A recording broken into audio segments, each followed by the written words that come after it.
ईश्वर का प्रत्यय इस विश्व में सभी दार्शनिकों, सभी चिंतकों के लिए एक गहन चर्चा का विषय है।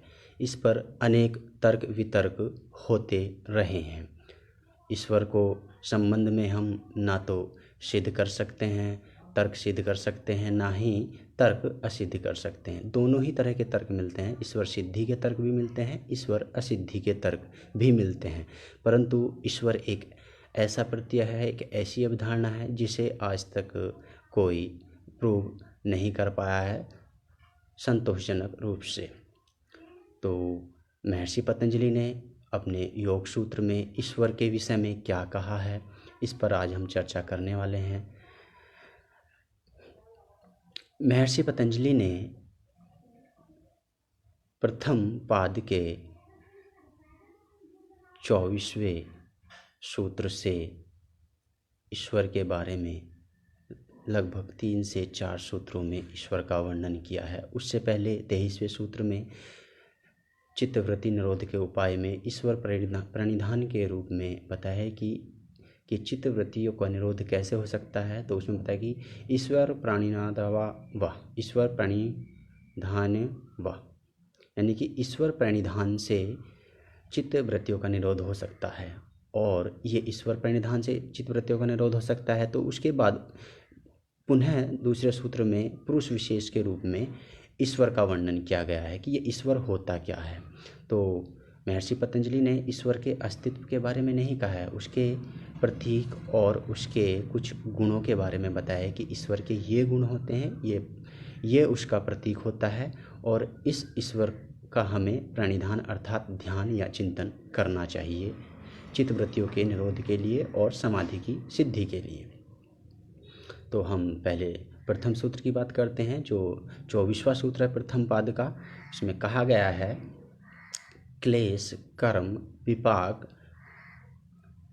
आशय परामृष्ट है पुरुष विशेष ईश्वर है। यानी कि पुरुषों में जो विशेष है। अब पुरुष की अवधारणा क्या है, इसके लिए हमें समझना पड़ेगा। सांख्य और योग में जो तत्वमीमांसा की जो अवधारणा है, जो प्रकृति और पुरुष की अवधारणा है, वो दोनों ही मानते हैं। सांख्य ने पुरुष और विशेष, यानी कि पुरुष का अर्थ है आत्मा से, आत्म तत्व से। लेकिन यहाँ पर पुरुष विशेष लगा करके ईश्वर को संबोधित किया गया है कि जो आत्माएं हैं उनमें जो विशेष है, और वो क्या विशेष है वो भी हम थोड़ा सा स्पष्ट कर लेते हैं। क्लेश कर्म विपाक और आशय से जो परे है वो पुरुष विशेष, और वही ईश्वर है। योग सूत्र में महर्षि पतंजलि ने जो क्लेश बताए हैं वो 5 प्रकार के बताए हैं। अविद्या, अस्मिता, राग, द्वेष और अभिनिवेश, ये 5 प्रकार के क्लेश हैं। इन 5 क्लेशों से जो पुरुष विशेष है अर्थात जो ईश्वर है वो अछूता रहता है, जबकि जो अन्य पुरुष हैं, जो आत्म तत्व की जिसकी बात की गई है, जो सृष्टि के अन्य पुरुष हैं, वो इनमें बंधते हैं, यानी कि इनसे प्रभावित होते हैं। लेकिन जो पुरुष विशेष है या जो ईश्वर है वो इन 5 क्लेशों से अप्रभावित रहता है। इसलिए इसे क्लेश से अछूता कहा गया है, क्लेश से परे कहा गया है। आगे क्या है, कर्म, यानी कि कर्मों से परे।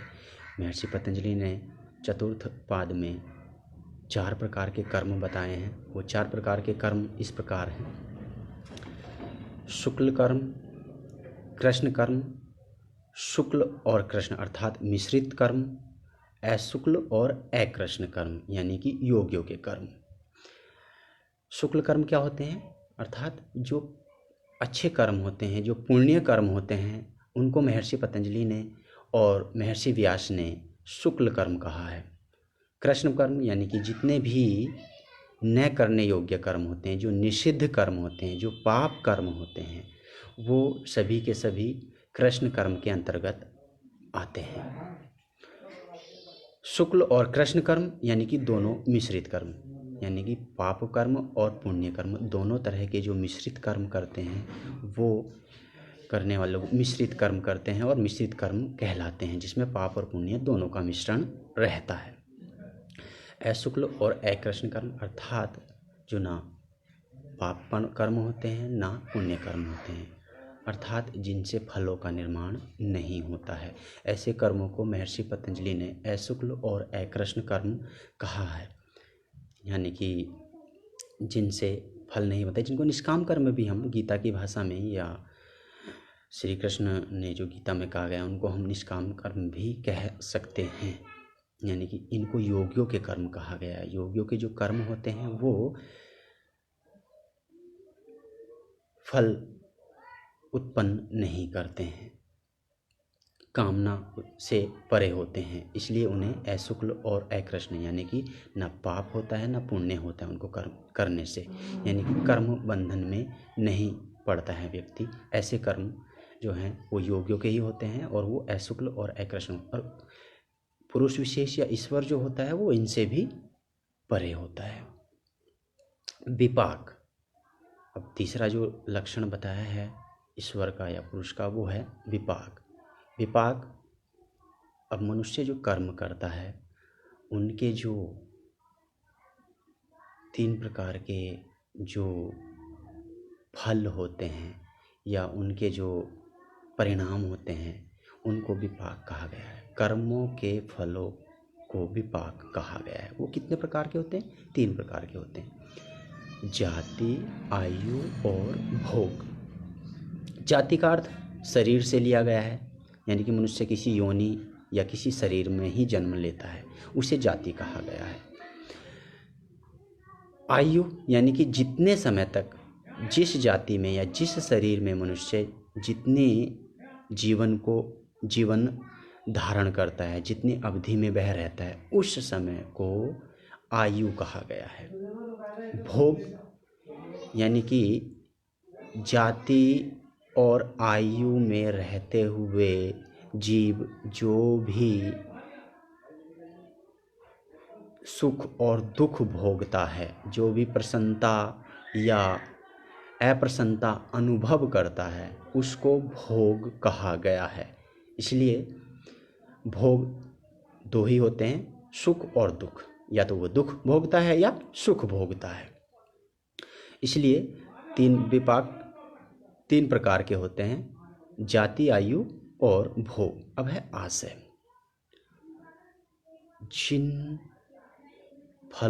जिन संस्कारों का अभी फलित होना शेष है, चित्त में ऐसे संस्कार जो पड़े रहते हैं, जो अभी प्रकट नहीं हुए हैं, जिनका फल अभी नहीं हुआ, जो परिपक्व नहीं हुए हैं, ऐसे संस्कारों को या ऐसी वासनाओं को ही आशय कहा गया है।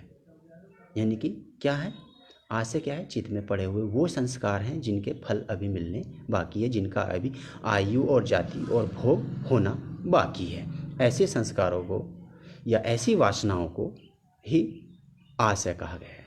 अब पुरुष क्या है या पुरुष विशेष जो है, ईश्वर जो है, वो इन सब से परे होता है, इनसे अछूता होता है।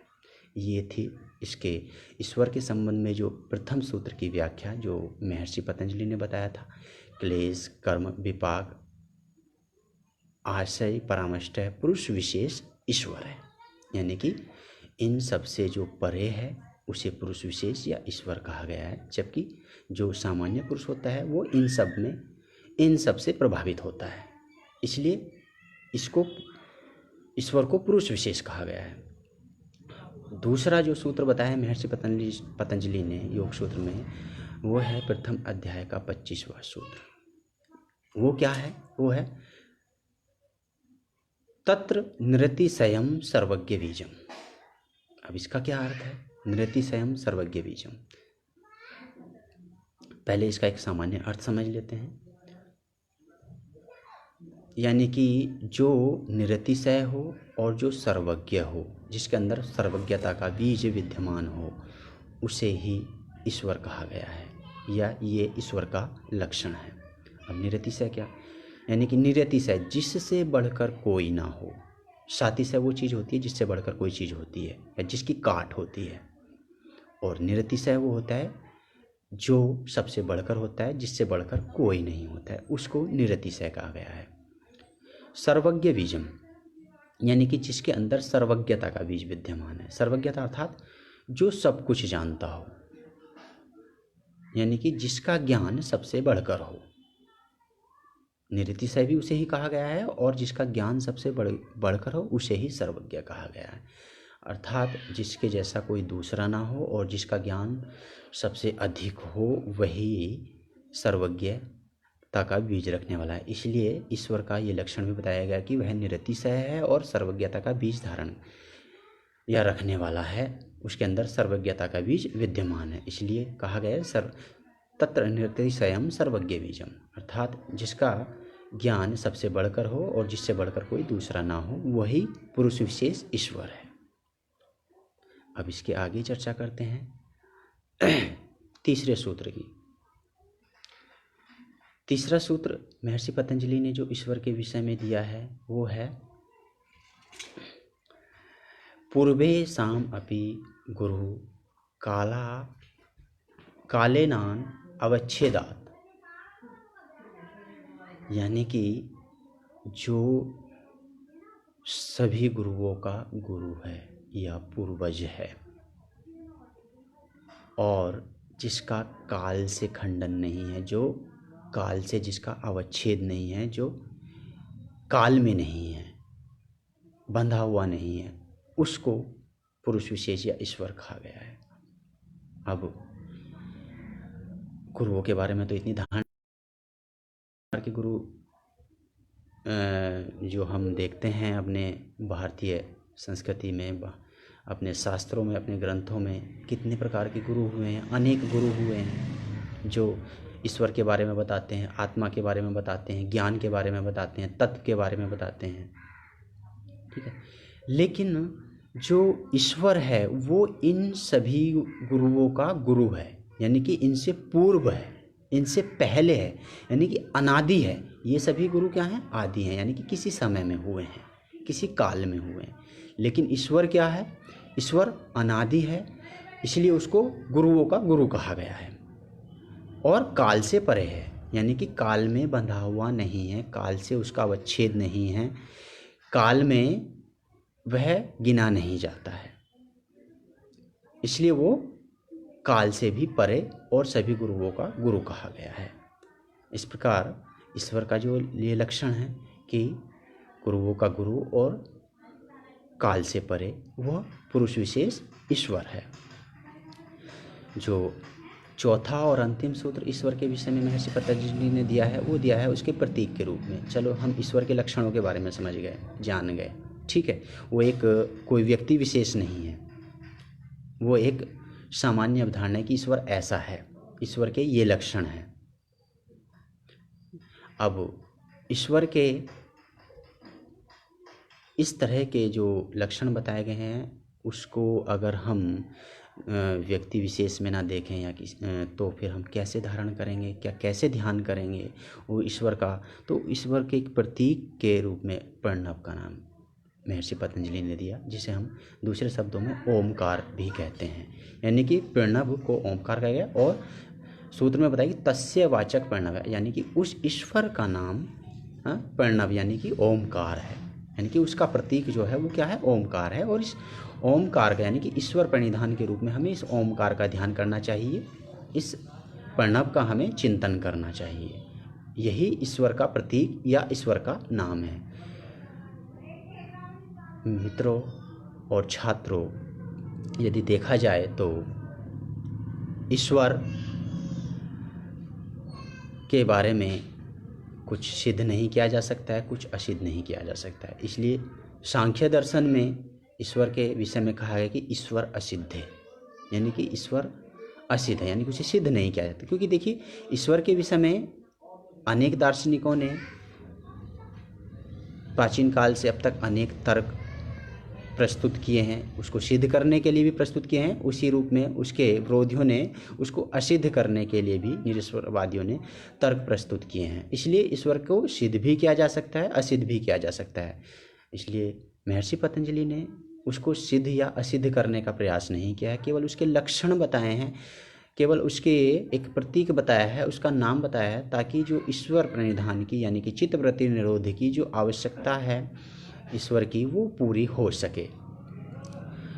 यानी कि समाधि की अवस्था में ही चित्तवृत्तियों का पूर्ण निरोध होता है और उसके लिए एक साधन है ईश्वर प्रणिधान। और उस साधन के रूप में महर्षि पतंजलि ने ईश्वर प्रणिधान का विवेचन प्रस्तुत किया है कि ईश्वर प्रणिधान के माध्यम से भी जो है चित्तवृत्तियों का निरोध हो सकता है और समाधि की शीघ्र उपलब्धि हो सकती है। अब ये जो मार्ग है ईश्वर प्रणिधान का, ये किन व्यक्तियों के लिए है?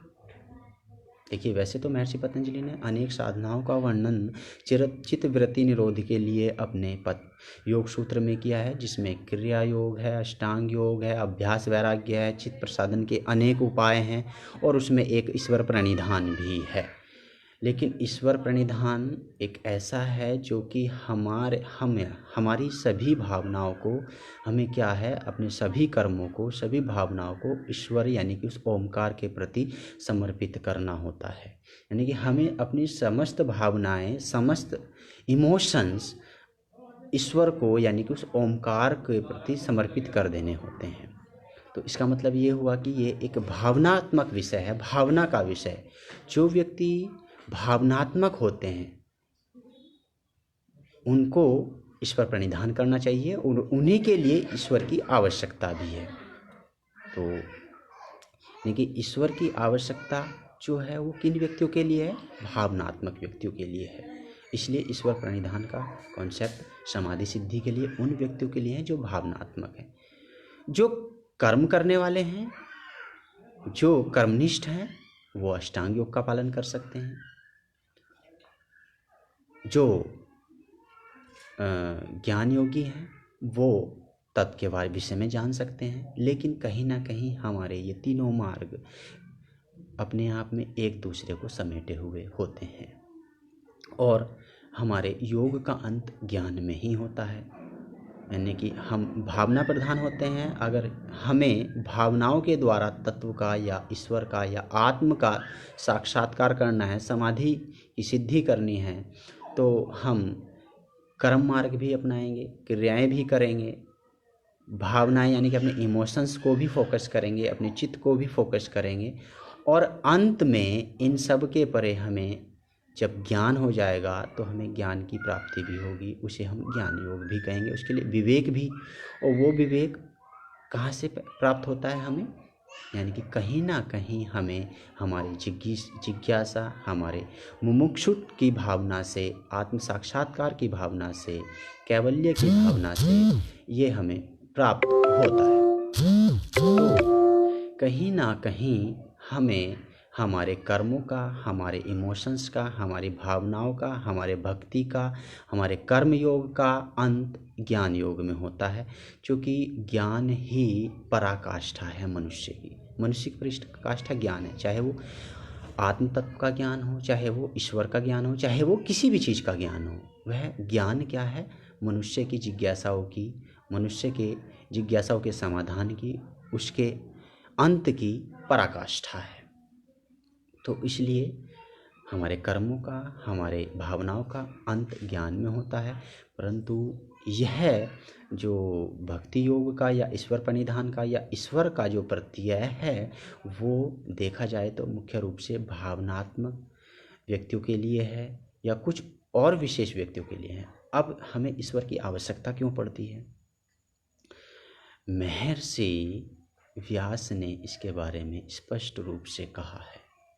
इन्हीं सूत्रों के अंतर्गत कहा है, इनका भाष्य करते हुए कहा है कि जो व्यक्ति भावनात्मक होते हैं, जब वो अपने आप को पूरी तरह से समर्पित कर देते हैं तो क्या है कि ऐसे पुण्य व्यक्तियों के उद्धार के लिए क्या है, ईश्वर कल्पों में अर्थात किसी युगों में, युगांतरों में जन्म लेता है, अवतार लेता है और उन पर अनुग्रह करता है। ऐसे प्राणियों पर अनुग्रह करता है जो पुण्य का कर्म करने वाले होते हैं।